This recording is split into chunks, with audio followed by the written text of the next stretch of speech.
அடுத்த கோட்டு அதே மாதிரி தான் மிகப்பெரிய அளவில் எதிர்பார்க்கப்பட்டது. அதாவது மாநாட்டில் இந்த இது இது கேசட் ரிலீஸ் பண்ணால் ஒரு பெரிய க்ரௌடு வரும், இது வரும் அப்படின்னு நினச்சாங்க.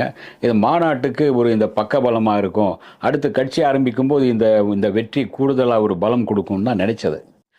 ஆனால் நாம் ஒன்று நினைக்க, தெய்வம் ஒன்று நினைக்கும் இல்லையா? தொடர்ந்து விஜயுடைய 4வது ஃப்ளாப்.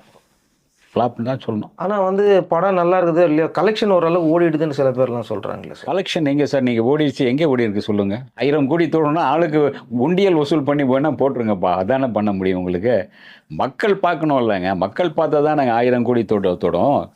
இதில் வந்து ஒரு லாஜிக் நீங்கள் வந்து இன்னொன்று புரிஞ்சுக்கணும்.